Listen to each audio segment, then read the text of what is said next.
Hi, welcome to Aloud with Mary. I'm Mary, and I'm continuing to read a novel by Joshua Genz called A Different Perspective. We're on the chapter Quarrels in the Dark. Sapientus lost touch with reality at the foot of his bed since he was too exhausted to keep his eyes open for another second. Some time passed and he awoke in his bed, which raised suspicion, since he knew that either the druid must have seen him unconscious on the floor and lifted him onto the bed, or he slept-walked onto the bed, which has never happened before. He dismissed the odd occurrence, for he realized that he was running low on supplies for his healing rituals. Sapientus thought and decided to check on his patients in his chamber before departing for the town, which was some ways away. He stepped down the first 2 steps and crouched to get a view of his clients. To his surprise, they were as he had left them, unconscious and lying in their exact positions from which he saw them in, except Deus, who fell asleep while sitting, which he found quite odd, but decided not to question it since he'd seen many odd things in his time. He crept up the stairs as quietly as he could, with making the least number of creaks in the floorboard. The priest quickly grabbed his cloak and his staff. He took a quick glance of his living quarters to give his mind one last chance to remember anything that he could find useful in his adventure, and came up with nothing. The sky was as black as charcoal that resided in his fireplace, for if it had not been the light of the full moon, he would have no idea of his surroundings, which gave him more than enough light to feel secure in his endeavors.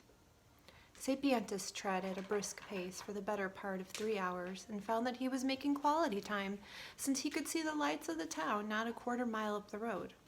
However, before the priest could take another step, a powerful pain erupted within the center of his back. He fell to his back in agony, for the pain was unbearable. Instinctively, Sapientus reached around with his right arm to feel for the wound, but to his surprise he could find none. He looked in front of him and found a shadowy creature standing in front of him. It stood as if it was about to enter a brawl, with no confidence of winning. In an effort to look more intimidating, it stood with its shoulders hunched, its legs stood with one in front of the other, and its arms outstretched in front of its face with its fists clenched. The shadow had 2 white holes in the place of where eyes should be.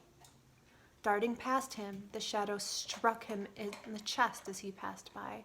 Sapientus fell to his back from the blow, for he was still recovering from the deathly pain in his back.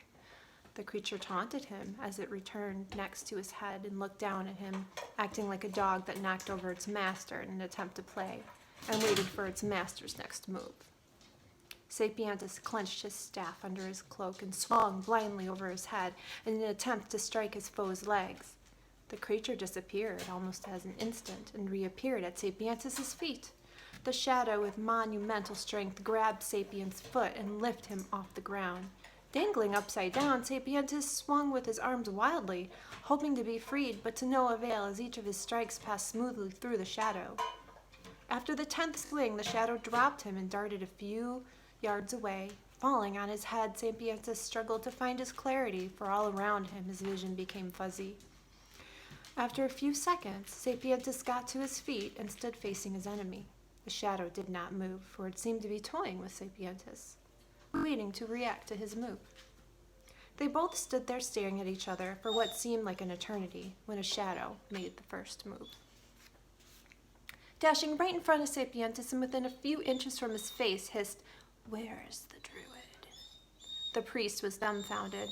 What this creature could want with a druid, and what had Deus done to deserve the attention of the creature? Sapientus responded with a strike to the head with his staff, to which the shadow simply disappeared and reappeared a few feet to his right. "Where is the druid?" the shadow questioned again. "You shall not lay a finger on the druid," Sapientus proclaimed as he slammed the butt end of his staff on the ground. The impact created a light shockwave, a weak one, but powerful enough to make any sort of demon flinch. The creature was a demon. The shockwave carried about 10 paces in each direction of the priest. The shadow disappeared, but reappeared on its back, seemingly fazed by the shockwave. Sapientus muttered a spell under his breath and shouted, "The light shall burn you!" to which a celestial beam of light erupted all around the priest, aimed at the shadow. The beam burned right through the middle of the shadow, leaving a shadowy corpse in the aftermath. Before a celebration could be made, 2 more shadow figures stepped out of the darkness, each looking more menacing than the first. And instead of hands were in its place long mystical blades made out of the same substance that the rest of the creatures were made out of. One disappeared while the other one took a few paces forward within striking distance. Before Sapientus could attack with his staff, the blade appendage ripped through the priest's chest.